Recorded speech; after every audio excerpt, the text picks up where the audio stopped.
vamos a dar inicio a la presentación del trabajo de grado del doctor Sergio Andrés Ciado, que es el fellow de último semestre, que tiene un trabajo de grado titulado Efectividad de la cirugía toracoscópica radioguiada asistida por robot en la resección de nódulos pulmonares no palpables. Quiero pues contarles que este trabajo de grado está bastante interesante.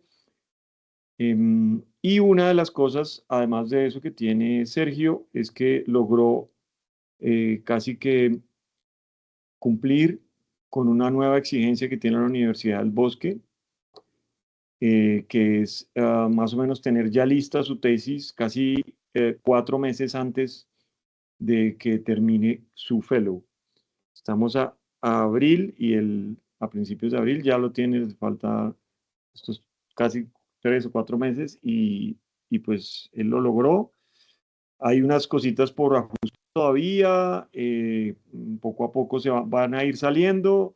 También sus aportes van a ser bastante eh, importantes para nosotros para que continuemos con o terminar de escribir la tesis y de ahí el artículo que va a ser producto de esta tesis. Entonces, no siendo más, si quiere Sergio, comience, por favor. Muy buenas noches a todos. Es para mí muy valioso contar con su presencia y gracias por estar acá para permitirme presentar pues mis resultados del trabajo de grado. Entonces, pues la pregunta clínica que nos planteamos nosotros inicialmente fue ¿cuál era la efectividad de la cirugía toracoscópica con marcación radioguiada asistida por robot en la resección de los nódulos pulmonares no palpables? Y esto se debe pues a varias cosas. Una de ellas es que pues en la incidencia de cáncer de pulmón, como nosotros sabemos, ha ido en aumento. En el 2022 hubo una incidencia de 23.6 por cada 100.000 habitantes, con 2.4 millones de casos nuevos en el mundo y 1.8 millones de muertes debidas a cáncer de pulmón. Aparte de eso, pues los programas de tamización han permitido que se evidencien nódulos pulmonares cada vez más pequeños. En nuestro caso, en el Instituto Nacional de Cancerología, pues son pacientes que por otras patologías se les hace frecuentemente tomografías de tórax y es muy probable que evidenciemos nódulos pulmonares y muchos de estos con riesgo de lesión neoplásica, sea primaria o sea secundaria, y es por eso que es importante en esas lesiones que tienen una alta sospecha llevarlos a un diagnóstico histológico. Hay que tener presente que también en Colombia, por ejemplo, tenemos para el 2022, según Globocan, 7.196 casos nuevos de cáncer y 6.124 muertes anuales por cáncer de pulmón. Y es por eso es que es tan importante hacer un diagnóstico en estadios tempranos. Y en los estadios tempranos muy probablemente estas lesiones van a ser pequeñas y muy probablemente en algunas de ellas no palpables.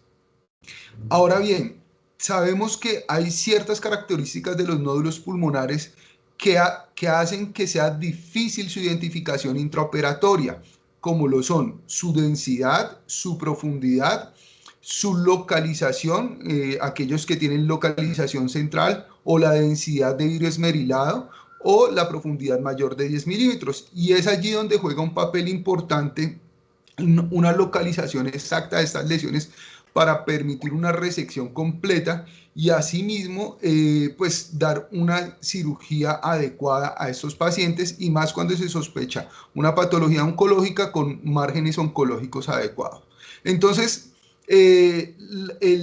la cirugía radioguiada lo que nos permite es identificar estas lesiones mediante un radiofármaco que nos va a permitir, cuando no son visibles estas lesiones, y pues en robot que tenemos esa dificultad que es la sensación áptica, que no la vamos a tener, permitir que localicemos esas lesiones y hacer una resección adecuada.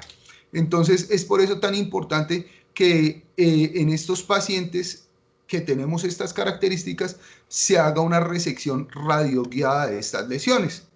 Entonces, Por ejemplo, en videotoracoscopia nosotros tenemos una ventaja y es que tenemos la retroalimentación áptica para la resección de algunos nódulos pulmonares.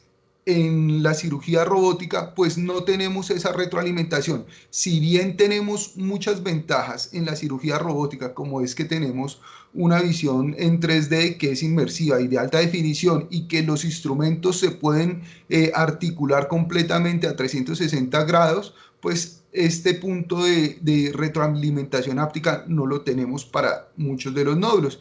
Y pues realmente en cuanto a cirugía toracoscópica, la efectividad de cirugía radioguiada está comprobada. De hecho, hay, como vamos a ver más adelante, hay un estudio en el Instituto Nacional de Cancerología en el cual nos muestra una efectividad mayor del 95%, pero en el mundo actualmente no contamos con literatura que nos hable sobre la efectividad de la cirugía radioguiada asistida por robot.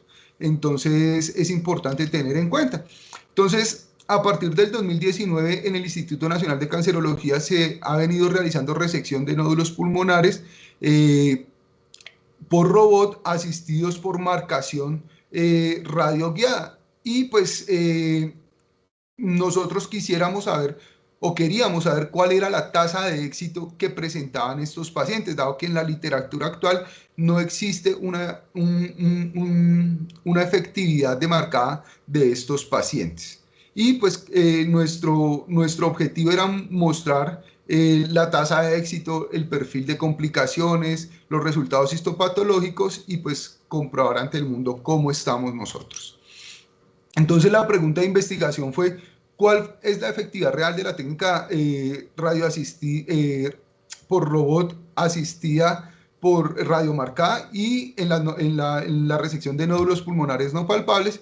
Entonces, el objetivo principal fue determinar la tasa de éxito, la resección de estas lesiones.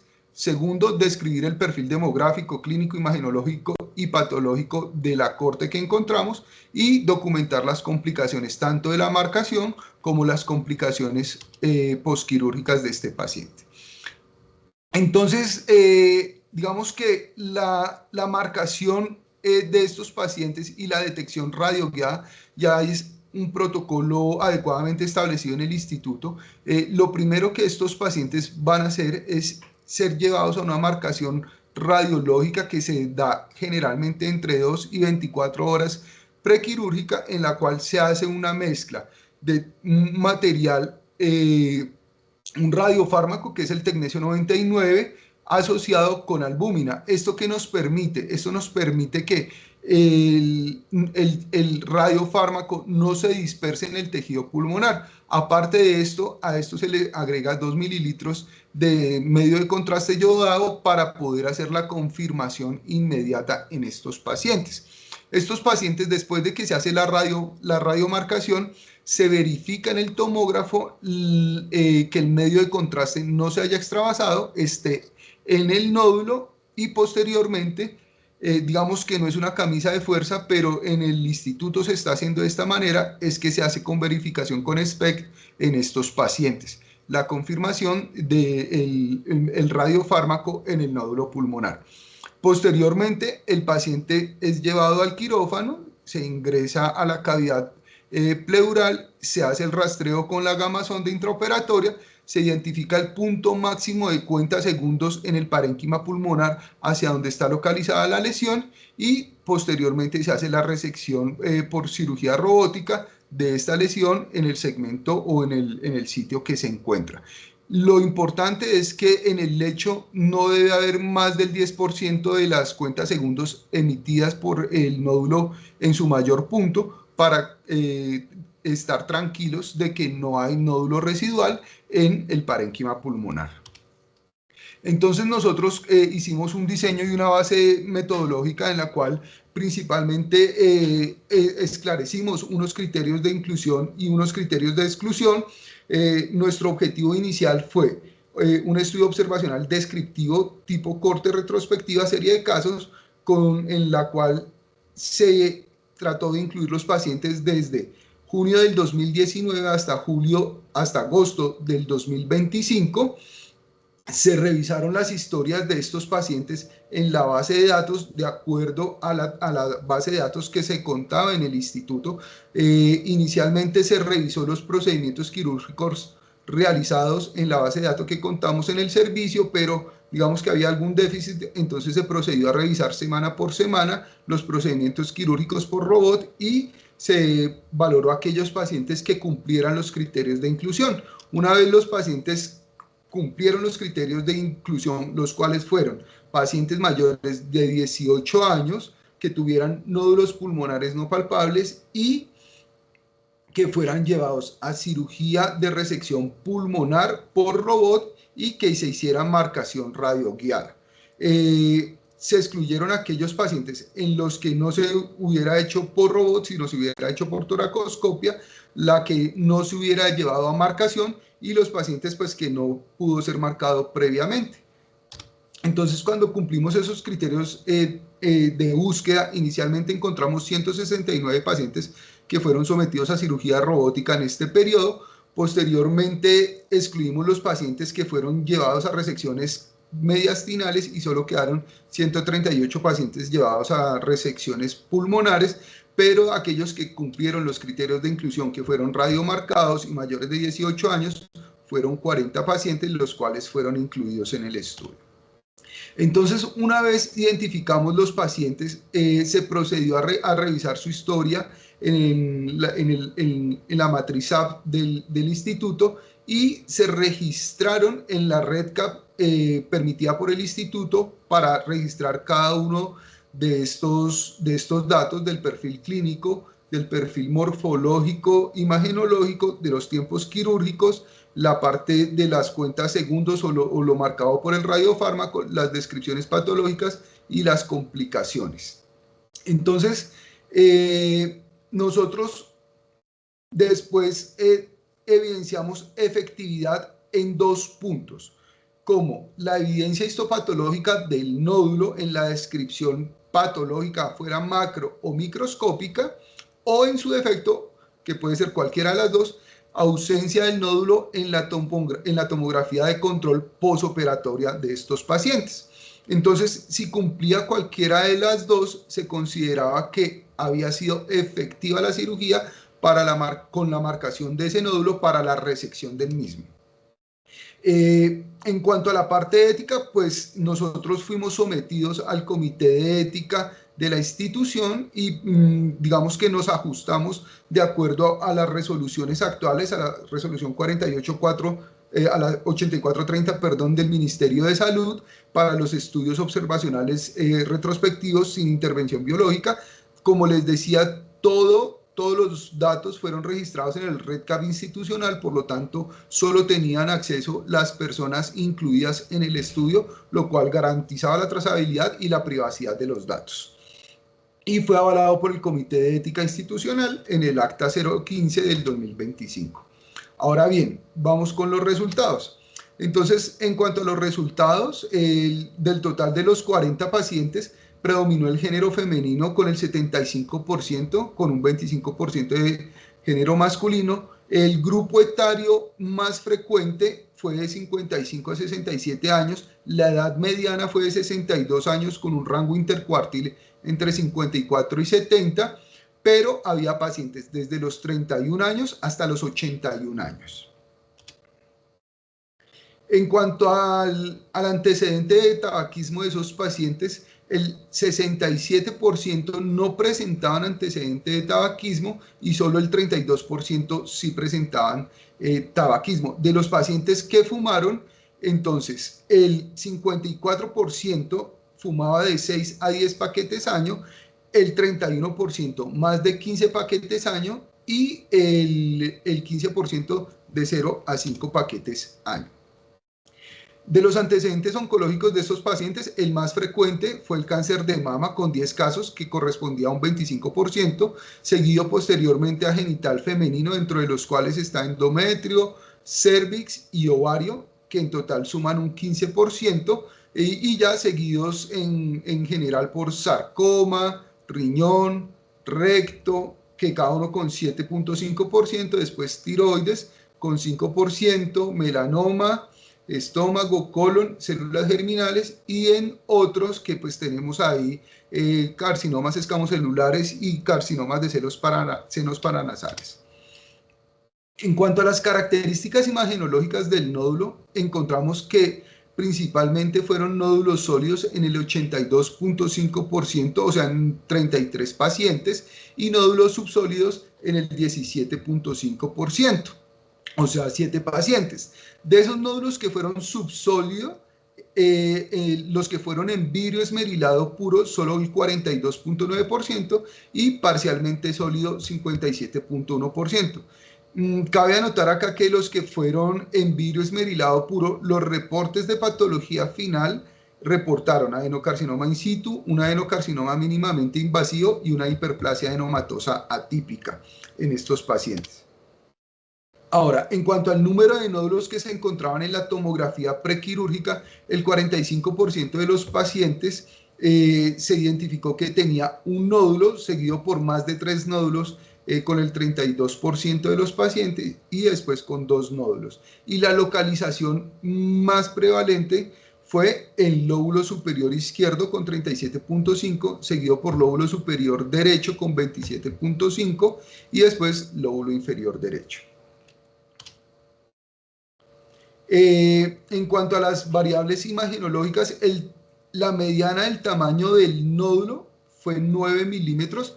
Obviamente había un rango desde 3 hasta 25 milímetros, y la distancia del nódulo a la pleura visceral, la mediana fue de 18 milímetros, con rangos de 1 hasta 41 milímetros. Cuando lo identificamos en grupos de 10 milímetros, entonces encontramos que la mayor cantidad se encontraba entre los 10 y los 19 milímetros, seguido posteriormente por los pacientes que se encontraban con más de 30 milímetros, después con 20 a 29 y en menor cantidad, en menor porcentaje, de 1 a 9 milímetros.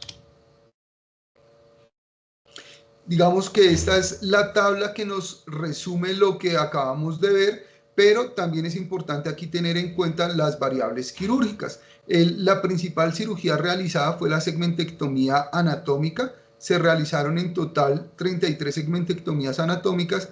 También hubo 2 pacientes que fueron llevados a lobectomía. Estos pacientes que fueron llevados a lobectomía fue un paciente que tenía programado segmentectomía, pero la lesión estaba muy central y no fue posible realizar la segmentectomía, y otro paciente que tuvo una lesión de la arteria pulmonar que tocó hacer una lobectomía. Y 5 segmentectomías no anatómicas. Estas segmentectomías no anatómicas fueron realizadas principalmente al inicio del periodo de investigación. Hubo 4 conversiones, que ya vamos a hablar más adelante de ellas, y la mediana de cuenta de segundos fue de 11.250. Se realizó ampliación de márgenes en 4 de los pacientes, y los bordes comprometidos, como vamos a ver más adelante, fueron en 2 pacientes. Ya vamos a hablar del porcentaje de confirmación y de las complicaciones. El periodo de hospitalización fue de 3 días, con un drenaje pleural, una mediana también de 3 días, y unas complicaciones posoperatorias del 17.5% que vamos a ver más adelante. En cuanto al tiempo quirúrgico, la mediana del tiempo quirúrgico en total fue de 3 horas 10 minutos, con un tiempo de docking de 9 minutos y un tiempo de consola de 2 horas y 12 minutos. En cuanto al tiempo que se tomó desde la tomografía prequirúrgica hasta la cirugía, aproximadamente 37.5 días. Desde la cirugía hasta la tomografía posoperatoria, aproximadamente 118 días, que digamos va en concordancia con lo que se maneja en el servicio, que son 120 días, y el tiempo en horas desde la marcación hasta que se llevó a cirugía fueron 22.3 horas, que está en concordancia como está establecido en el protocolo, que es entre las 2 y las 24 horas. Hay un paciente que sí, digamos, se salió del rango, que fue un paciente que duró 54.9 horas de la marcación. En cuanto a los tamaños del espécimen quirúrgico, las medianas fueron de 10 por 6 por 2.5, y en la patología la mediana del nódulo fue 9.5, 0.5 milímetros más grande que en la imagenológica. Ahora, el reporte de patología de los nódulos, entonces encontramos que el 40% de ellos fueron benignos, dentro de los cuales el mayor porcentaje fue granuloma necrotizante, seguidos posteriormente por nódulos antracóticos, casos de fibrosis, amartoma y granulomas no necrotizantes y neumonía organizada. Un caso de una lesión preinvasiva que fue una hiperplasia adenomatosa típica y 10 casos de primarios pulmonares identificados que corresponden al 25%, dentro de los cuales tenemos 2 carcinoides típicos, 4 carcinoides atípicos, un adenocarcinoma in situ, uno mínimamente... Sergio, creo que... Ay, no, ya. No había pasado la diapositiva. Qué pena, profe.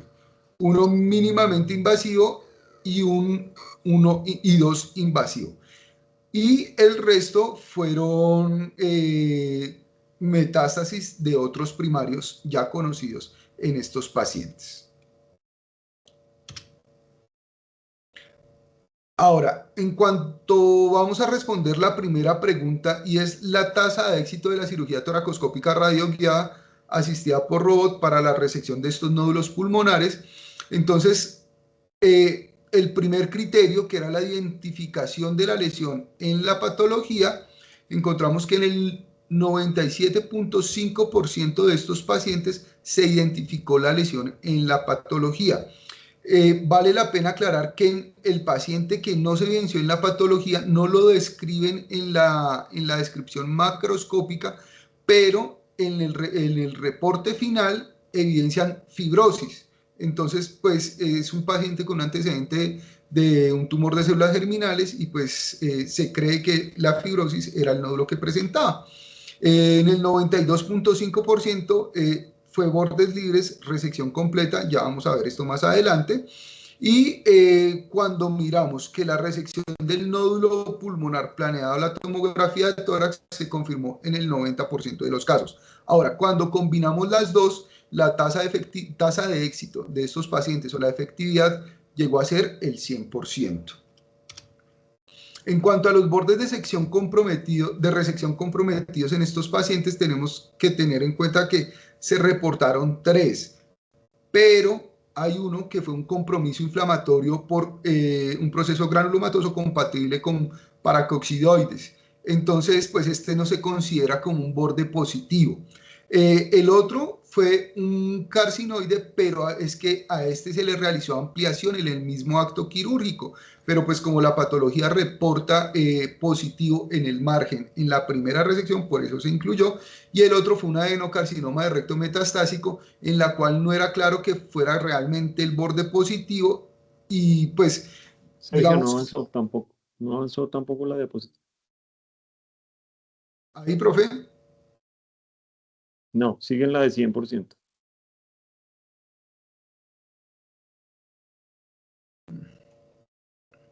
Ya. Ok, qué pena, profe. Entonces, como les decía, uno con compromiso inflamatorio granulomatoso, otro que se realizó la ampliación y pues el reporte fue del primer margen, y el otro que fue un adenocarcinoma de recto metastásico, en la cual pues no quedaba claro que sí estuviera comprometido por parte del cirujano en ese momento. Sin embargo, el control 22 meses después de la cirugía en la tomografía no había evidencia de recidiva. Entonces, pues digamos que le deja a uno como ese sinsabor y queda uno como pensando que el borde sí estaba libre. Entonces, en conclusión, no había recidivas en los bordes de resección de estos pacientes.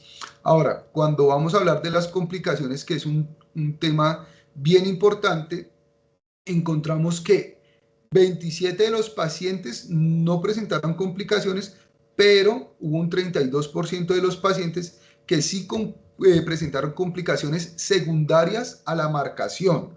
Me explico, estos pacientes una vez eran marcados con el SPECT de control, se evidenciaba en algunos de ellos, por ejemplo, un neumotórax menor del 9%, menor del 15%, perdón, que fue la gran mayoría de los pacientes, el 69.2%, un neumotórax de más del 15%, que fueron el 30%, y hubo un paciente con un neumotórax menos del 15% que también presentó un hematoma intrapulmonar.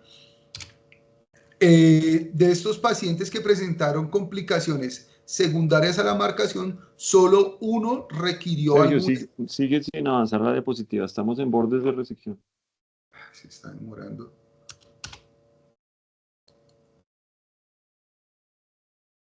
Ahí, profe.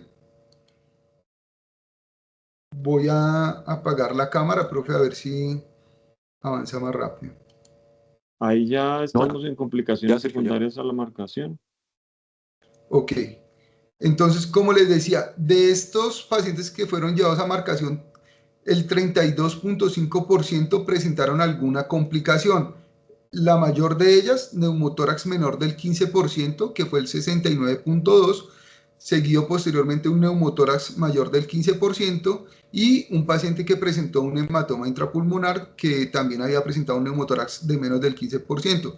De estos pacientes que presentaron complicación, solo uno requirió manejo quirúrgico, que fue un paciente que requirió una toracostomía. Ninguno requirió adelantar la cirugía ni otro procedimiento adicional. Ahora, en cuanto a las, digamos, complicaciones intraoperatorias, se consideró la conversión a toracotomía en 4 de los pacientes. En los pacientes que fueron llevados a conversión o que fueron convertidos a toracotomía, la mediana del procedimiento fue de 207 minutos. Y estos fueron un paciente de 81 años con un antecedente de melanoma, quien tras la administración del verdindocianina presentó una bradicardia y una parada cardíaca, por lo cual se convirtió a toracotomía para dar masaje intraoperatorio. El segundo fue un paciente de 51 años con un antecedente de sarcoma que tenía una lesión en el lóbulo superior izquierdo y tuvo una lesión en arteria pulmonar y por eso fue requerido convertir a toracotomía y este fue el paciente que se realizó la lobectomía. El otro fue un paciente de 54 años, quien también posterior a la administración del verdindocianina presentó un ataque a arritmia y posterior a asistolia, por lo cual también se convirtió. Y otra fue una paciente de 79 años, quien tras iniciar el procedimiento quirúrgico presentó inestabilidad hemodinámica que no mejoró con el uso de vasopresores, por lo cual fue necesario hacer una conversión de esta paciente a toracotomía. Entonces, las complicaciones no relacionadas con la localización, estas ocurrieron en 3 pacientes, que fue el 7.5%, que fue la taquiarritmia, la bradicardia y parada cardíaca y la lesión de la arteria pulmonar. Y las relacionadas con la localización, un paciente de 32 años, en el cual tenía una lesión en língula, una lesión en el lóbulo superior izquierdo, se realizó la resección, pero persistía la marcación de cuenta segundos más del 10% en la língula, por lo cual fue necesario ampliar los márgenes en este paciente y pues esto se considera una complicación secundaria relacionada con la marcación porque no fue posible porque no se localizó adecuadamente esta lesión en un primer tiempo. En cuanto a las complicaciones posoperatorias, vamos a ver que estas fueron altas, fue un total de 17.5%, un total de 7 pacientes, de los cuales 3 fueron colecciones pleurales dadas 2 por empiema que requirieron ser llevados a manejo quirúrgico inicialmente. Uno de estos pacientes falleció, un paciente con quilotórax que se manejó con dieta y resolvió espontáneamente, un paciente con hemotórax que también requirió ser llevado a manejo quirúrgico, un paciente con enfisema subcutáneo que requirió la persistente que se manejó con vigilancia de toracostomía y un paciente que presentó un síndrome de dificultad respiratoria aguda que antes, digamos que el paciente ya tenía casi que salida y la noche antes de la salida el paciente hizo una falla ventilatoria, la radiografía de control evidenció opacidades en virus merilado en los 4 cuadrantes y el paciente hizo falla ventilatoria. Cuando vemos la mortalidad, entonces la mortalidad en estos pacientes fue del 12.5%, pero hay que aclarar que fue un total de 5 pacientes, pero hay que aclarar, claro, que estos fueron en 2 pacientes por progresión de la enfermedad, o sea, estos no son complicaciones relacionadas con la cirugía, que una fue a los 14 meses, un paciente con un sarcoma que hizo progresión a nivel intestinal, y un paciente a los 9 meses con un cáncer de recto que también hizo progresión de la enfermedad. Como tal, de complicaciones posoperatorias fueron 3 pacientes, o sea, un 7.5% de la corte, de los cuales uno fue por empiema, uno fue por una fuga aérea persistente, que fue el que hizo el SRA antes de la salida, y otro por inestabilidad hemodinámica asociada al verde indocianina, que fue la paciente que hizo la parada cardíaca, que falleció al día siguiente. Entonces, cuando vamos a ver una mortalidad secundaria a la complicación como tal postquirúrgica, pues podemos decir que fue casi que el 2.5%, que fue el paciente del empiema.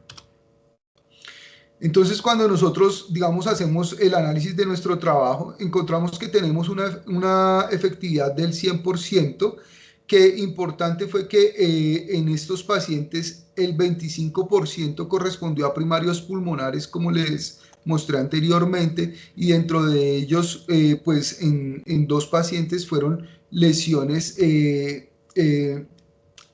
no invasivas, que el tamaño promedio, el tamaño de mediana de estos pacientes fue 9 milímetros, con una mediana de distancia a la pleura visceral de 18 milímetros, y pues que fue más frecuente en los lóbulos superiores que encontramos estas lesiones. Las complicaciones secundarias, pues a la marcación es alta, un 32.5%.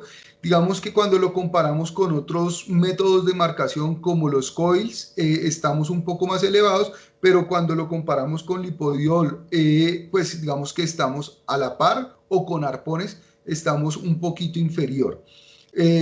Hubo una conversión en 10% de los pacientes, pero pues también hay que tener en cuenta que varias de estas conversiones se debieron más a complicaciones de inestabilidad hemodinámica secundario a reacciones adversas al verde indocianina.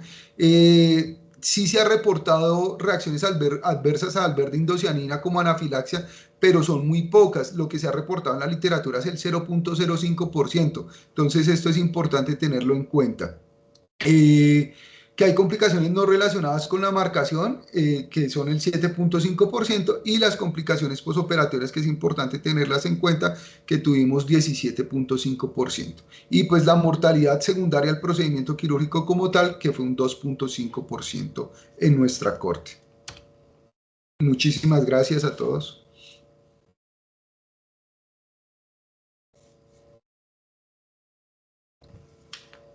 Bueno, tenemos un tiempito para las preguntas. Hay una mano alzada, la doctora Estela Martínez. Gracias, gracias, Carlitos. Felicitaciones, Sergio. Pues me parece que es un muy buen trabajo haber recogido todos esos pacientes y mostrado pues todas las complicaciones. Me llamó mucho la atención las reacciones al verde indocianina. ¿Esas las colocaron como complicaciones de la marcación? Es que no me quedó claro, me pareció que no. No, profe, no es de la marcación, porque digamos, el radiofármaco para marcar es el tecnesio. Esas fueron no asociadas a la localización. O sea, ese verde indocianina lo usaron fue para definir el plano intersegmentario o De para qué? acuerdo. Sí, señora, para definir el plano, sí, señora. Ah, ok. Y tenía otra pregunta. Usted cuando habló de los tiempos dijo que vio a un paciente que se demoró 54 horas entre la marcación, que ese paciente lo consideraron marcado, o sea, 54 horas después todavía tenía manera de medirle las cuentas. Sí, señora, y marcó cuentas segundo ¿qué? En el momento quirúrgico, profe. Ya le digo exactamente cuántas cuentas segundo marcó ese paciente, profe. Deme un segundito, le busco en No, la base. no, yo pregunto es porque yo entendía que eso tenía un decaimiento Sí, mucho más señora. rápido, que en 24 o 36 horas ya uno no encontraba nada, entonces me llama la atención eso. Sí, profe. De hecho, pues con ese paciente las notas de la historia dice que se consideró mucho el procedimiento quirúrgico por eso, pero pues finalmente se llevó al procedimiento quirúrgico y sí marcaba en la gama sonda. Ok, gracias.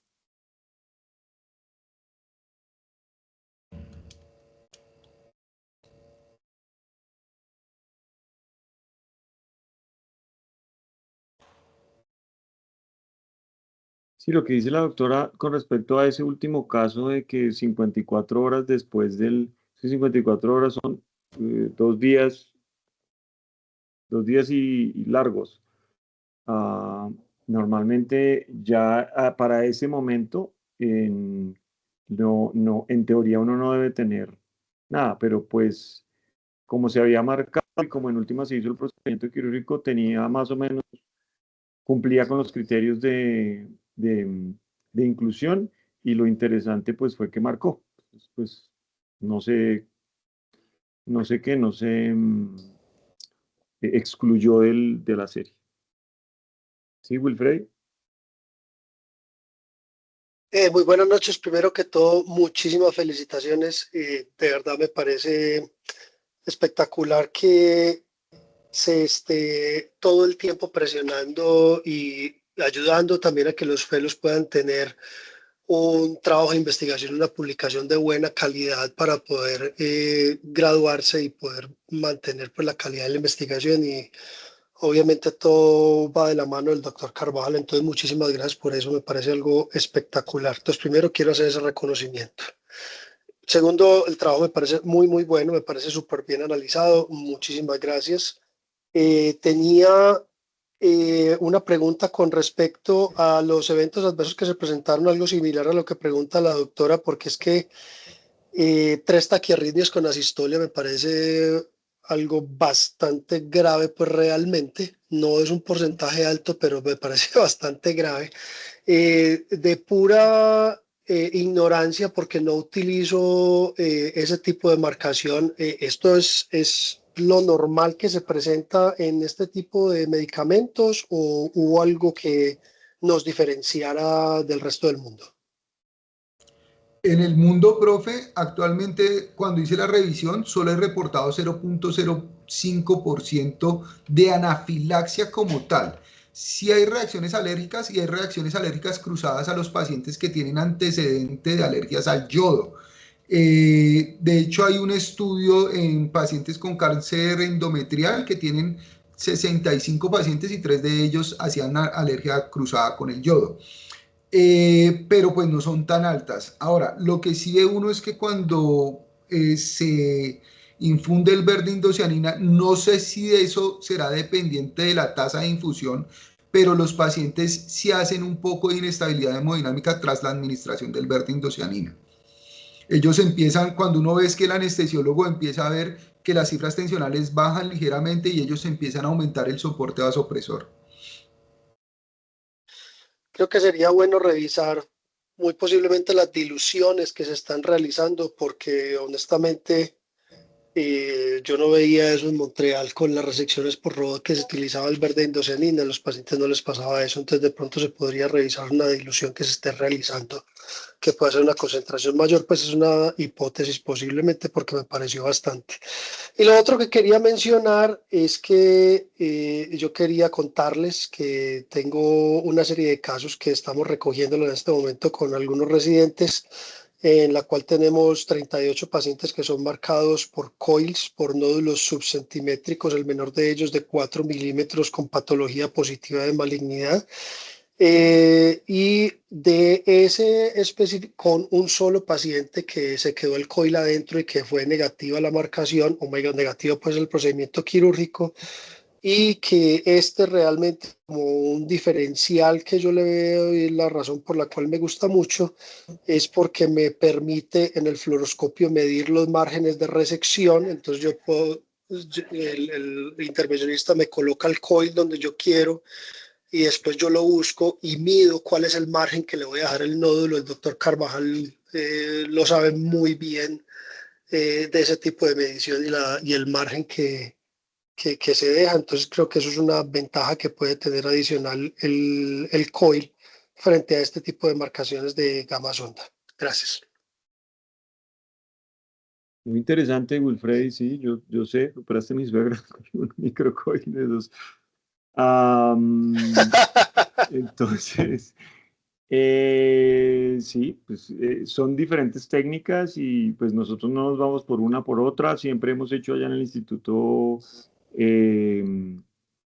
la cirugía radioguiada, entonces ya nos hemos como matriculado con esa, ya le tenemos mucha confianza, mucha experiencia, entonces estamos, algunas veces, por ejemplo, en este momento no hay tecnesio en el país y creo que ni en el mundo por el problema de la guerra, entonces estamos en este momento, teníamos un caso la otra semana y entonces estamos ahí, esta semana, entonces estamos ahí que nos cancelan y eso lo vemos algunas veces durante el año, que se acaba el insumo para poder producir el tecnesio ahí en el instituto y entonces nos vemos como nos toca cancelar o mirar a ver qué otra forma nos toca marcar. Pero no, interesantísimo lo que tienes y pues nada, invitación a que lo hagas y gracias por tus palabras. Igual no veo por ahí al doctor Buitrago, que todos estos casos, la gran mayoría son de él, para que pues no sé si el profe está por ahí conectado, es que a veces él se conecta pero con otros no, pues entonces, ¿profe está conectado, doctor Buitrago? No, parece que no. Entonces no sé si entonces seguimos con Mauricio, con el doctor Peláez, perdón. Muchas gracias, doctor Carvajal, muy interesante el trabajo. No entendí el tema de la mortalidad, fue una mortalidad del 12.5 y sacando los dos de progresión tumoral quedaron 7.5%. Ponla otra vez si quieres, Sí, señor. Pero al final solo deja la mortalidad del empiema, pero saca las otras complicaciones de asistolia y de fístula persistente, eso no lo entendí. Lo que pasa, sí, señor Doc, o sea, mortalidad como complicación del procedimiento y de la radiomarcación fue solo el empiema.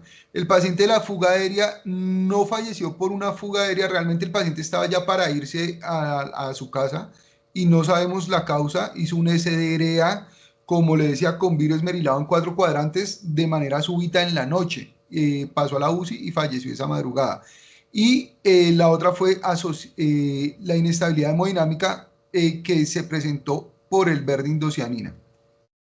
Por eso, pero es que la mortalidad va a 30 días, entonces si uno hace un procedimiento en un paciente y se muere, pues es una causa de mortalidad. Sí, estoy de acuerdo. Yo estoy de acuerdo con usted. Lo que yo no estoy de acuerdo era que incluyéramos esos dos pacientes de los que habían fallecido a los 14 y a los 9 meses. Pero lo que usted dice es cierto.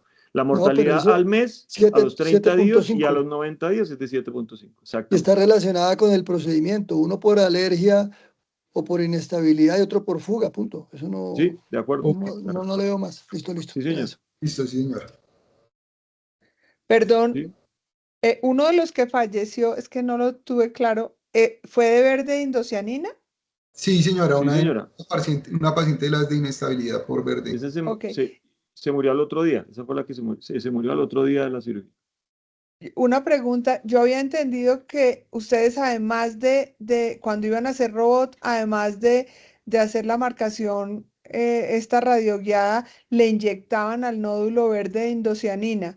¿Eso no está contemplado aquí?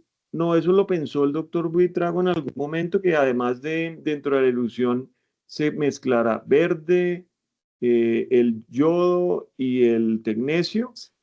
Creo que eso fue que lo contempló en algún momento, pero no lo llevó a cabo al fin. Solo se estaba utilizando era para las marcaciones de los márgenes del segmento pulmonar. Gracias. ¿Elkin? Buenas noches a todos. Felicitaciones primero por el trabajo, Sergio y el doctor Carvajal, muy chévere. Primero que todo es contarles, aquí en la clínica donde estoy rotando en medio, cuando se hacía ¿Dónde multiportal. ¿Dónde estás? Ya no sabemos dónde estás. ¿Dónde estás? Bueno, cuando se hacía multiportal. No, en serio, ¿dónde estás? Yo no sé, ¿en dónde estás? En Florida, en Mayo Clinic. Ok. Jackson. Pero ahorita entonces que cambiaron al SP, al single port, sí se ha visto un gran problema con la segmentectomía, sobre todo los nódulos que están cerquita al plano intersegmentario, y muchas veces se requiere pues hacer bisegmentectomías, o cuando está en el ápice izquierdo, por ejemplo, hacer 3 segmentos y dejar la língula, o en algunos casos pues incluso todos los basales, considerando de que el patólogo siempre está en el quirófano y se puede confirmar de manera inmediata pues si el nódulo estaba ahí, si es maligno o si, como decía Sergio, algunos casos resulta que era una fibrosis o alguna otra cosa, pues que por ecografía endoscópica no se pudo llegar al diagnóstico. Entonces, contarles que se está desarrollando inicialmente, pues eso surgió en China, pero ya para los abordajes robóticos, especialmente en el single port donde uno no tiene pues otro puerto, como meter una gama sonda o alguna cosa, unos programas muy chéveres de realidad virtual o realidad aumentada. Entonces se hace una reconstrucción de la tomografía preoperatoria y esa reconstrucción se la lleva a un programa que calcula dónde va a quedar el nódulo después de que el pulmón está aislado, digámoslo de esa manera. Y eso lo proyectan en la consola y se puede determinar, hay como si fuera un nodulito ahí moviéndose, digamos, en la consola, y uno de manera, digamos, por realidad virtual puede ver dónde está el nódulo. Obviamente eso está pues en experimentación, pero es muy chévere, sería muy interesante porque el programa lo tienen muchos centros de radiología y yo no sé si uno en algún momento pueda llegar, porque en la medida en la que uno vaya disminuyendo los puertos y tenga menor acceso, sin duda este es un problema que se han encontrado, pues lo he discutido con bastantes cirujanos de acá, y cada vez que se tiene menos accesos, la probabilidad de localización del nódulo cada vez va a ser más difícil. Entonces, por eso es tan importante estos trabajos que se hagan pues con las herramientas que tenemos. Y lo otro, preguntarles si se tuvo el patólogo, digamos, disponible o en el quirófano o simplemente se esperó el reporte de patología después para poder confirmar que el nódulo sí estaba ahí o no. Sí, la segunda pregunta del patólogo, creo que en ningún caso, me corregirá Sergio, creo que en ningún caso hubo patólogo ahí en salas de cirugía. Correcto, profe. Y la otra, ya que tocas el tema, yo iba a decir una cosa, y es que ya que tocas el tema de lo de la gama sonda, nosotros en el instituto tenemos la gama sonda laparoscópica, que es inalámbrica, y con esa es la que se están haciendo estos procedimientos. Existe una gamasonda, que es una gamasonda que se utiliza, que parece como un bloque muy pequeñita, y entra y la maneja con uno de los brazos del robot. O sea, no es como es algo rígido claramente, pero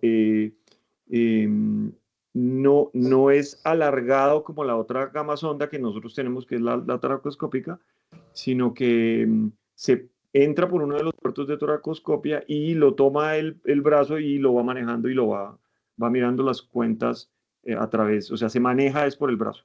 Esa no la tenemos en el instituto, estamos utilizando la misma de toracoscopia.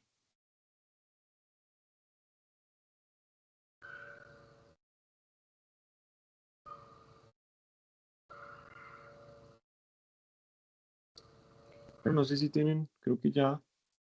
Bueno, muchas gracias por todos sus comentarios. Los vamos a tener obviamente todos en cuenta. Lo del porcentaje de la mortalidad, lo de pues discutir estas cosas de verde indiocenina, los problemas que se tuvieron con él.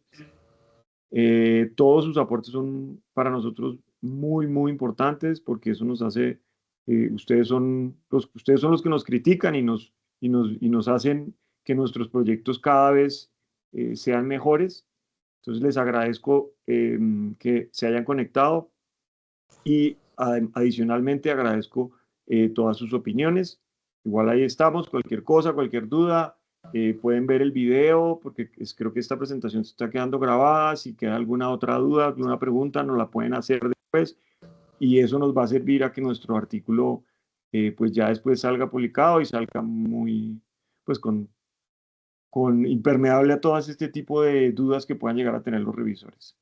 Muchísimas gracias. No sé, creo que vi al doctor Toledo, no sé, el doctor Toledo, si tiene alguna pregunta, alguna duda, que nos acompañó el día de hoy a la presentación, que ese es el doctor Toledo fue el asesor metodológico. Sí, doctor, pues muchísimas gracias por darme la palabra. Es un gusto poder hablar con ustedes. A mí este trabajo me pareció muy interesante, complicado de organizar toda la información, y en ese sentido yo quiero reconocerle al doctor Ciado todo el trabajo, porque fue un trabajo largo y voluminoso. Y también debo decir que la búsqueda del problema de investigación es suya, doctor.